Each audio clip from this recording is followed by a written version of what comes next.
Welcome to HDTV. You now rocking with your boy. Well, I was sent something from one of my subscribers. I don't know if he subscribed to me or she. It's Organically Powered Life. They wanted me to look at the Federal Reserve Exposed series, part 1 and 2, and they sent it to me. So I'm going to take a look at it. Let me see. Okay, and they sent it to me. So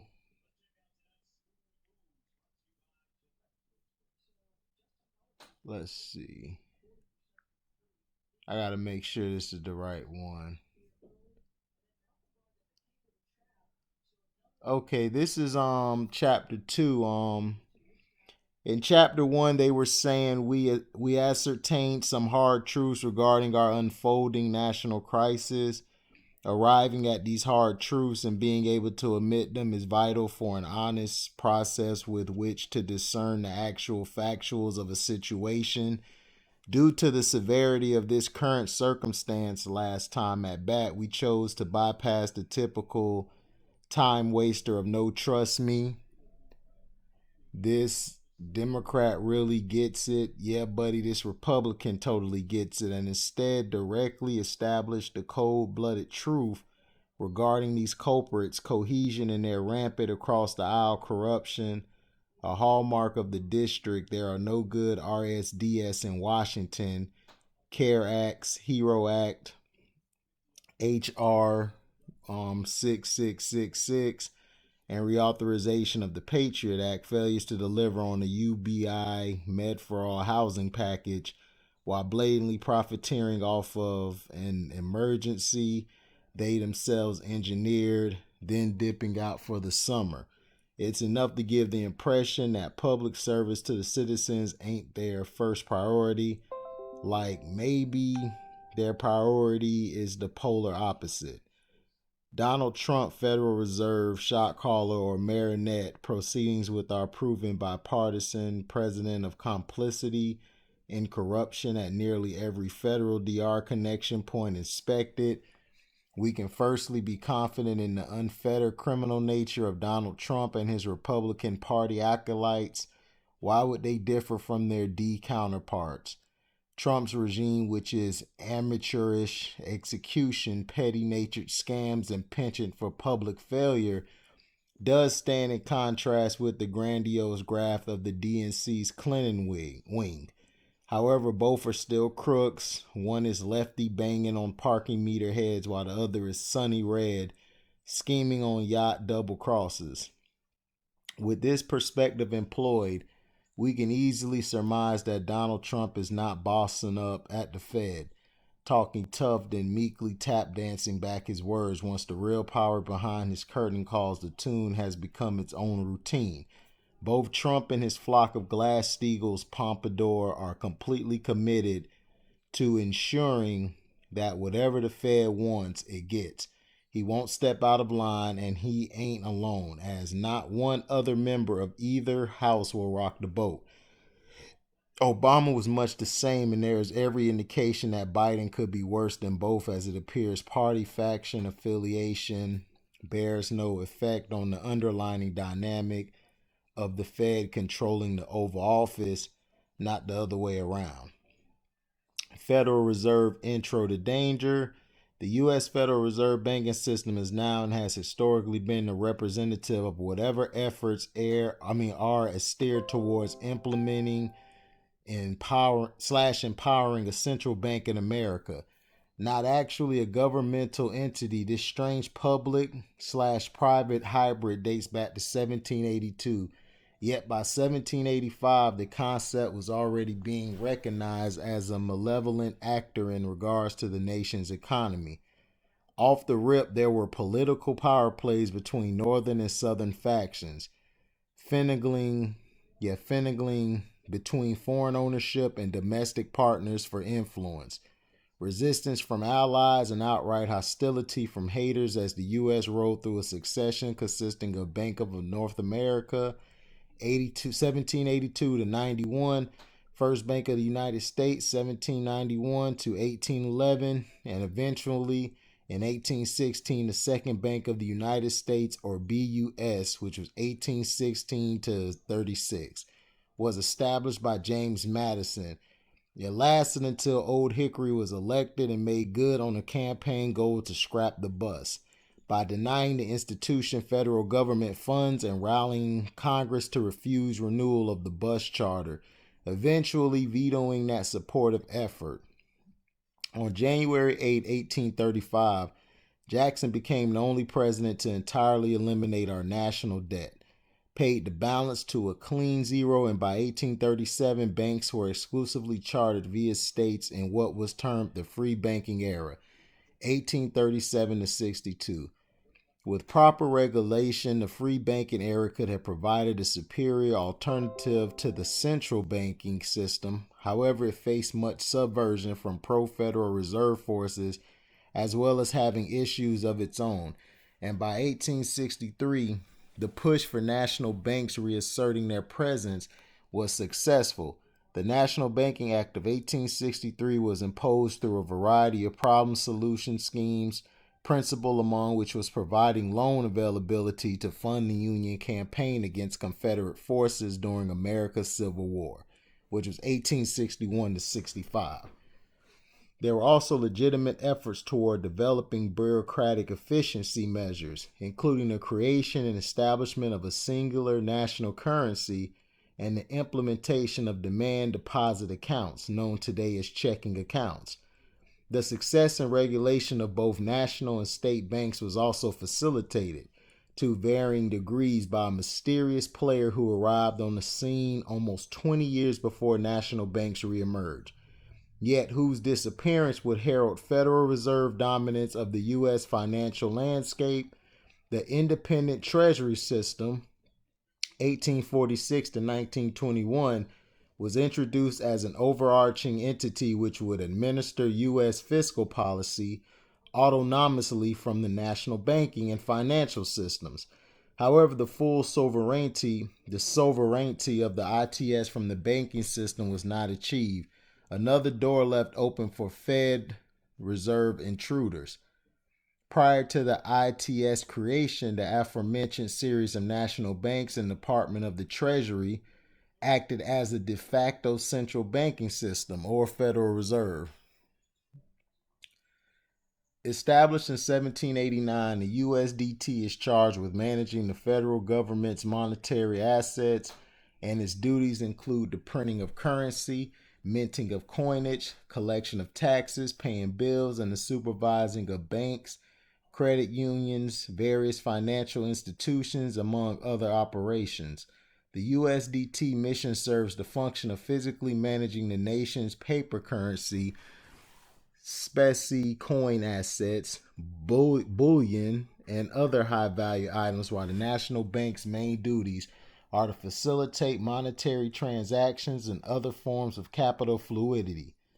Enter the ITS, intended to perform as a buffer against predatory private interests, an advocate for the greater public welfare, and all-around comprehensive mechanism for oversight of the banks and treasury.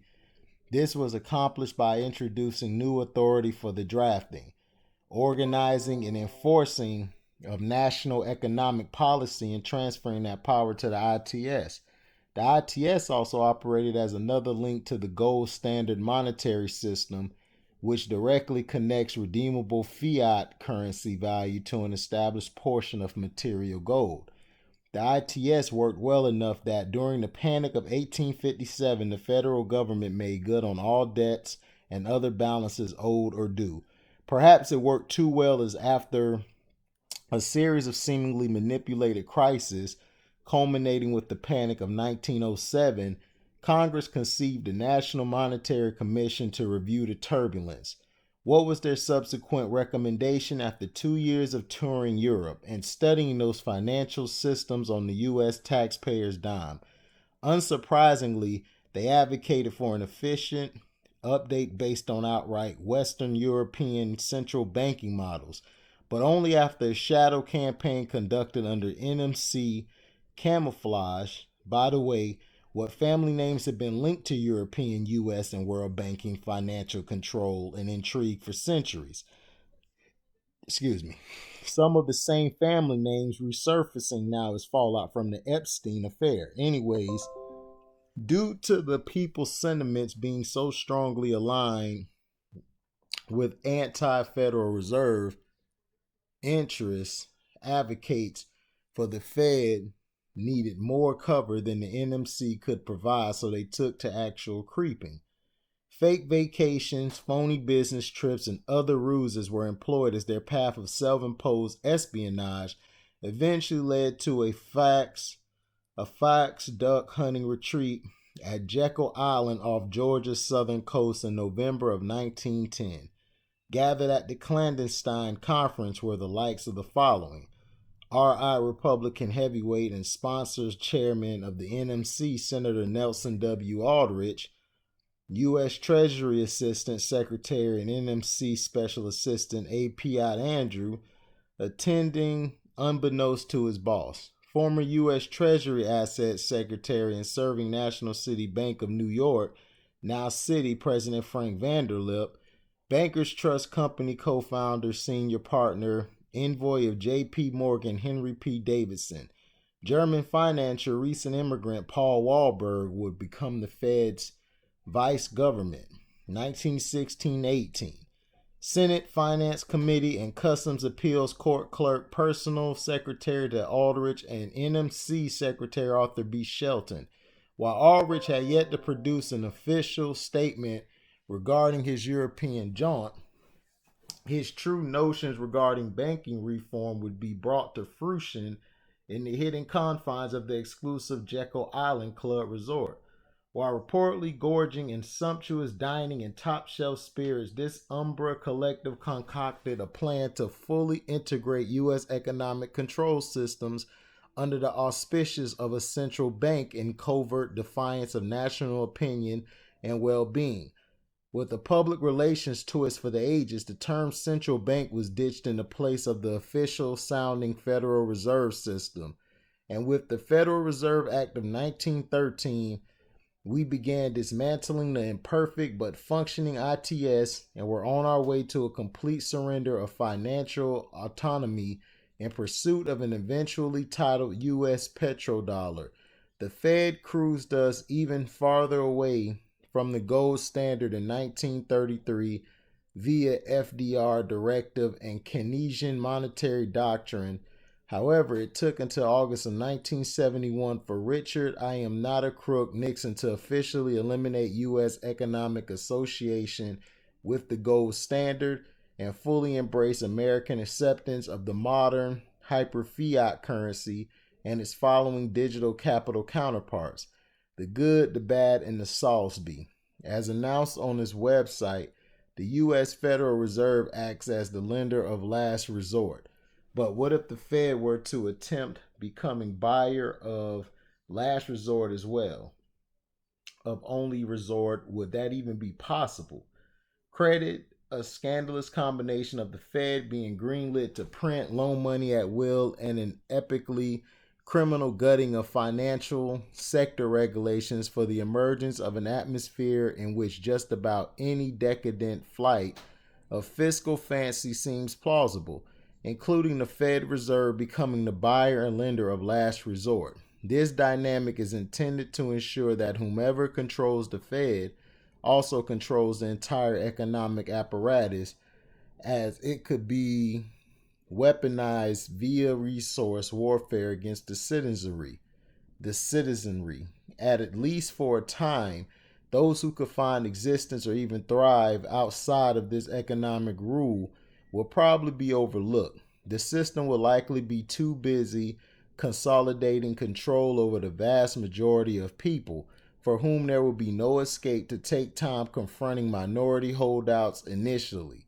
This demise of our U.S. economy in present form has been accelerated to warp speed, as witnessed by millions of jobs vaporizing and no replacements on the horizon, while housing, food, medicine, and other catastrophes are set to explode in the arriving winter months, with no precious metal reserves, cryptocurrency resources, real estate holdings, or other diversification of their personal portfolios, many Americans will face the prospects of this harsh new economic reality, saddled with their existing debt and little more than limited personal supplies of food, fuel, firearms/ammo, inventory, and other basic necessities. These conditions are to be enforced by the current attempt at actualizing a full-scale police state, and citizens will face even more hard choices. Do we break away from the Fed control, do a holistic facade, or recommit to the delusional hope of a true civic superhero emerging from DR cesspools, to band together in larger population centers, or head for the hills? Stand and live by a set of morals, or degenerate into a state of nihilistic, feudal survivalist abasement when our problems and social solutions have already been planned out? It might be time to start thinking for ourselves outside of the box. In chaos, there's often opportunity, a formula well known by the adversaries working towards the implementation of this agenda so impossible. Why shouldn't we utilize this concept to our advantage? Why wouldn't we turn their strengths against them? Why do we keep playing fair? Simply wake up. Where did I leave off? Hence, all the resources burned through to keep our consciousness affixed to a screen of one sort or another, to keep humans drunk or buzzed, to ensure we are turned into art such as music specifically engineered and produced to drag us into the murky waters of disassociation from reality and the glorification of the evil empire attempting to seize dominance right in front of our glaze over gaze. Why don't we take back what's ours before it's auctioned off to some red-blooded neo-aristo creep? Why don't we simply unplug, stand up, and walk? The equation that can lead to a correct answer starts with knowing where we want to walk and what we are walking away from. Us meddling kids already have a pretty good idea of who's under the mask, so let's just call a shot on what their immediate goal is and the vehicle they wish to secure it with. Repo Man without a soundtrack. The national repurchase agreements markets are comprised of immense assemblages of money, securities, and other holdings collected into gigantic stockpiles, which in turn can be utilized to facilitate giant, very short-term loans between financial mega institutions. Top-end investors on the buyer's behalf supply cash on a scale and at an interest rate unavailable anywhere else. These lenders are aiming to clean up on quick, low-risk transactions. On the seller's end are often a collection of securities, market, broker-dealers, firms, investment banks, and other assorted arrangements ready to act as an agent in channeling these extraordinarily large investments. Example, banker needs a few million billion for a few hours and days. Do they go public with this and frantically acquire whatever capital they might avail themselves of, possibly falling short of raising the amount required, yet surely risking the solvency of their institution by putting their momentarily compromised bids on Front Street? Or do they go directly to a fully funded source which specializes in specifically the kind of low risk, low interest, and rapid turnaround contract Bank A is seeking? To summarize a rudimentary explanation of the repo market boils down to large amounts of money being moved rapidly between various financial institutions and investment houses. While the Federal Reserve does regulate the repo markets both on its own accord and by proxy, large-scale and direct infusions of cash were a very rare occurrence. Repo markets are among the stealthiest yet most powerful vehicles in the Fed's garage. The anthropomorphic embodiment of a fake tanning goo tube, which currently serves as USCIC, was advertised as financial genius. Apparently, somewhere in his career of bankruptcies, lawsuit settlements, and failed ventures, Donald Trump convinced himself that a formula of midterm rotating seven-figure scams could serve as the basis for his ersatz mogul ambitions if circulated through personal connection and media bluster. Yet, even with the silver spoon head start, the dunder-headed dolt was unable to establish himself as anything more than a mid-level operator. A status unchanged throughout the MAGA certified synthetic garbage burger grease flavored national leadership style of his administration. Trump is allowed to speak as he pleases because his vulgar, vainglorious simpery doesn't approach areas which have clearly been marked off limits to him by his masters. Dorito Don is sure to defer and genuflect at the Fed altar as he's stupid, but he ain't crazy. And from before the moment he was sworn in as President of the United States, the numerous weaknesses of Donald Trump began compromising national business just as they have in his personal and professional spheres. So when he allowed the Federal Reserve to flood the repo markets with over $100 billion of taxpayer and investment dollars per day, beginning on September 17, 2019, Trump exposed himself as the amateurish and short-sighted Bush League patsy he surely is. Bullied or perhaps bolstered by an alleged crisis of credit in the repo markets, the Trump regime Fed sprung into action by injecting trillions of dollars every month starting on that fateful day in 2019. At least that's how it started, then it flipped to loans. Then the Fed began a buying spree. Also, hundreds of billions of dollars, once this almost unheard of rarity of direct cash aid became daily Fed policy. The writing was on the wall. Such indefinite, sustained desperation clearly demonstrated that either cHPT didn't believe the economy would hold until the November 20th elections, and this was a last-ditch effort to throw everything into the engine in hopes of keeping the wheels rolling until ballot day. Or they no longer cared about a selected time frame and decided to attempt cashing in their chips now. While some semblance of the casino still stands, the turbines of De Niro would not be allowed to close once the corrupt U.S. economic establishment had gotten a taste of such enormous windfalls, and after the initial scent of blood was in the water, it wasn't just back to lending. The markets had become accustomed to this massive daily artificial inflation, and the Fed was only too willing to facilitate the continued larceny at the expense of America and her economy. Not only has this become an everyday thing since September of last year, but if we are to be forthright, it appears these are no longer even legitimate cash doses.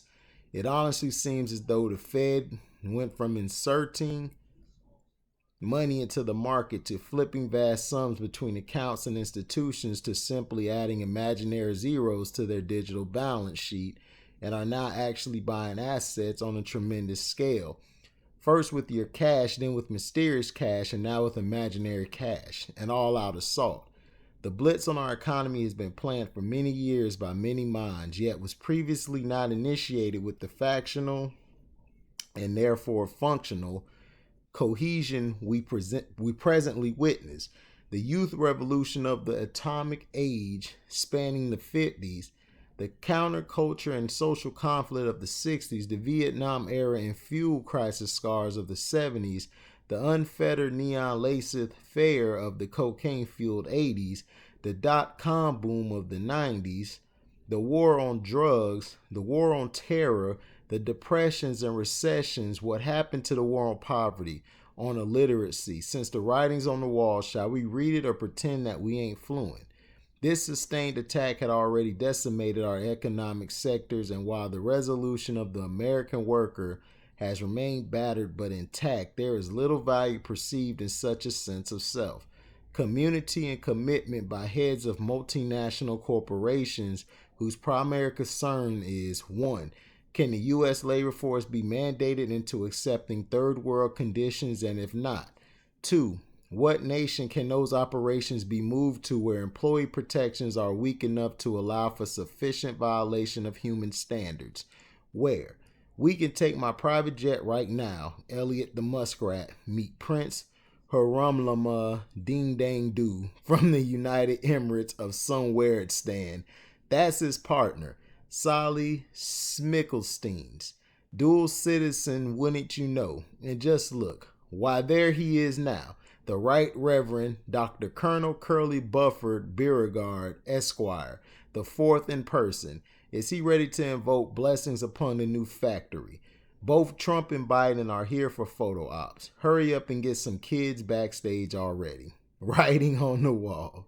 With the already crashing economy in a state of guided free fall and their repo market scam in full swing, something major was needed to apply the killing stroke while transferring the wealth upward and away from America's citizens into the hands of the owner class. Something to not only facilitate the transfer itself, to not only distract the masses from further criminal misappropriation, but something to terrorize the people in a way no human threat or enemy could. Something that would keep them in hiding, fearing for their very lives, and glued to whatever propaganda was spewed forth under the guise of civic leadership. COVID. Some say it's 100% real, others say it's 100% fake. What I see is that it's real enough to affect some of the public, sometimes seriously. I also know it hasn't produced the apocalyptic death toll threatened by certain authorities and health officials. I know that those same government and health officials on both sides of the agenda aisle point blank often can't back up their own assertions regarding COVID and have been proven to intentionally disseminate false information. I know they used it for the impetus to execute that upward transfer of wealth, as well as introduce unconstitutional civil and human rights crushing legislation, which all passed unanimously. I know they stand united against us. Writing on the wall. Rose returning to the Fed. The Federal Reserve has actively aspired to and been successful at crippling the U.S. currency velocity, rate of cash fluidity in the economy. This suppression is another Fed tactic to assist in the manipulation of money value. Some voices have forecast impending hyperinflation, while others perhaps around the alarm of an imminent hyperfreeze. Either way, multitudes will face the same vulnerable state during the currency collapse. Regardless of which scenario plays out, but whatever stopgaps are offered will ultimately be irrelevant because the problems and solutions have been the same source for your new world convenience. With these and so many other methods of control in play, the Fed can also invent money by simply adding digital dollars to their imaginary bottom line. When it's we the people who are picking up the tab, the Fed and its masters motto becomes charge it to the game. That was Silk CD. The dollar being under such massive pressure places heavy strain on the economy for the everyday people who actually make the country function, but its sacrifice value also enables the Fed to maintain and augment stock market value and volume. Remember, back in the day, the Dow could never hit 5,000. Okay, but it could never ever hit 8,000. Right. But there is no way it will ever do 10K, 15, 20, 25. Now, even a slight reprieve towards a return to real market value is seen as a catastrophe by the Fed, who addresses the issues by throwing money at whatever hound of industry howls the loudest. Money value manipulation also allows the Fed to engage in creative financing to facilitate their asset buying spree. In other words, binge purchasing while inflating their balance sheet with no regard for real-world accounting. And as the dollar is even further devalued, hard assets, precious metals, precious stones, and etc., and certain commodities, particularly crude oil prices per barrel or PBB, begin their manufactured upward trajectory, which in turn compounds market fears, which in turn further destabilizes the dollar, which in turn you get the picture, and the author is confident the reader knows an intentional viscous cycle when they see it. Interestingly enough, cryptocurrency, which operates outside of any Fed control system, are also increasing in value.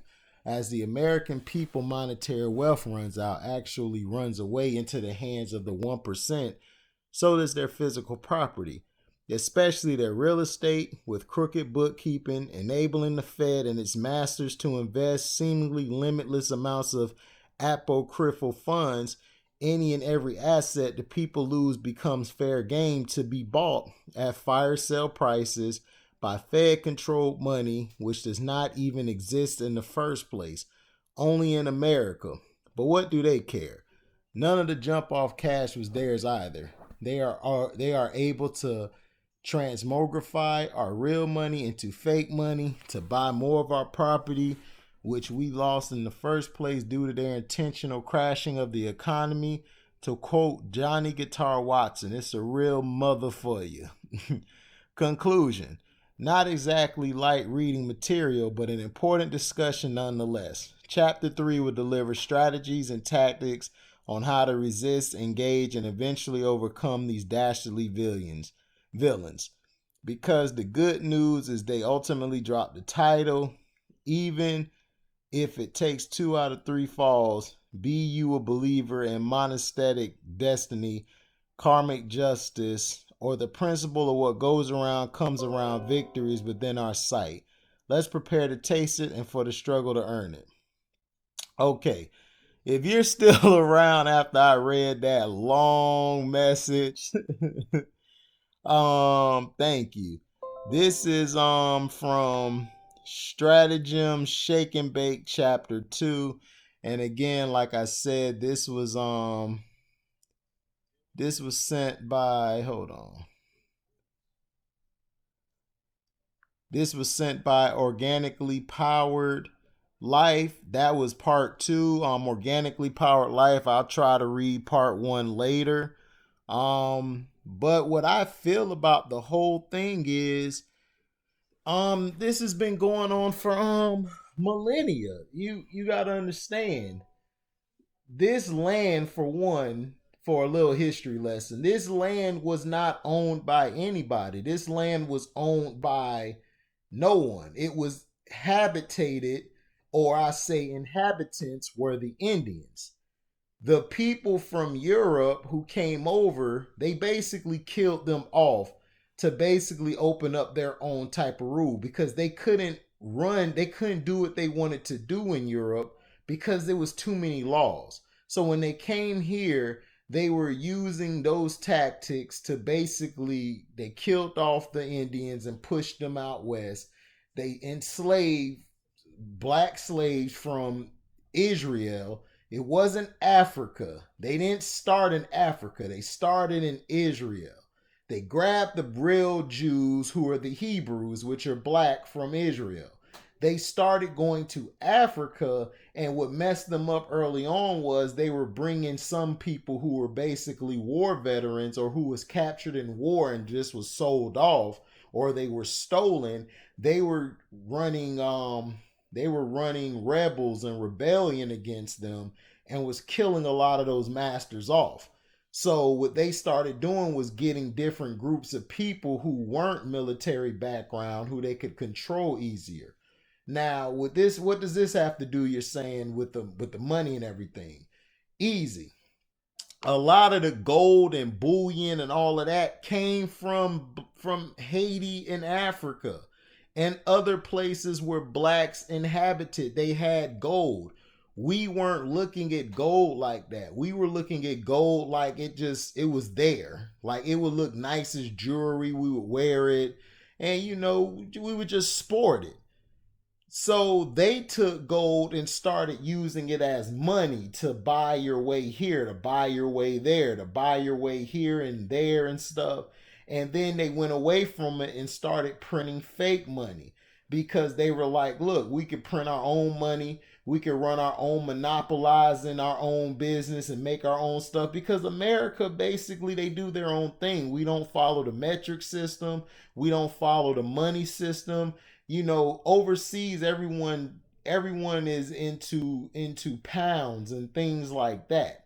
They're into those type of stuff, where we're basically doing the USD.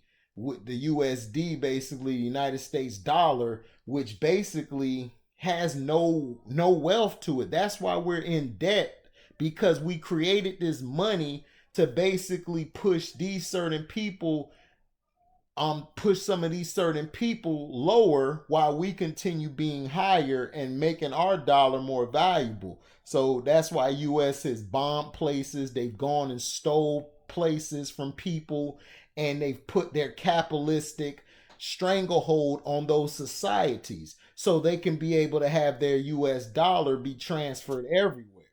So to me, what they're doing is they've been doing this for years. They've taken a lot of land from blacks. They've taken a lot of lands from immigrants to make it their own, where they can be like, you know what, we got this money now.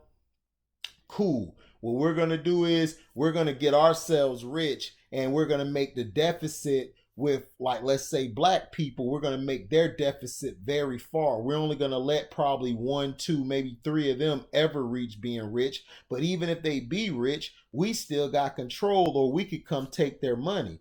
That's what they've always done. They're, before Obama got in office, the nation was already in debt.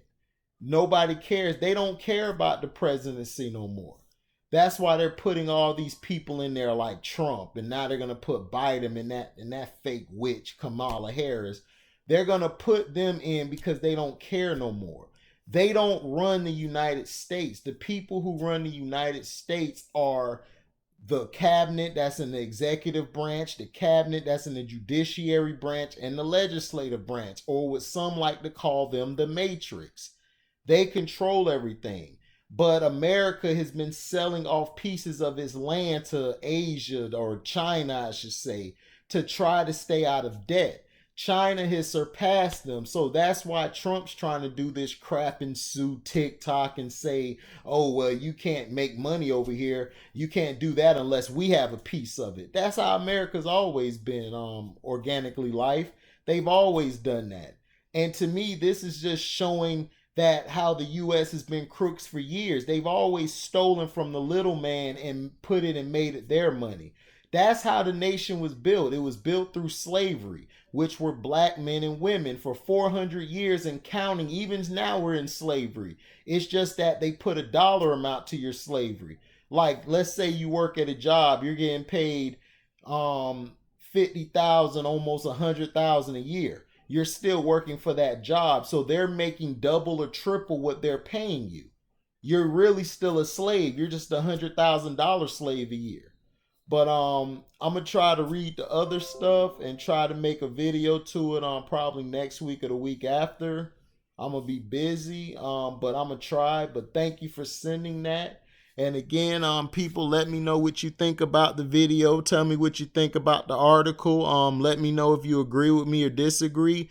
Be respectful in the comment section. Like, comment, share, subscribe, hit the notification bell. Make sure you select all to get upcoming content from me. And thank you for listening.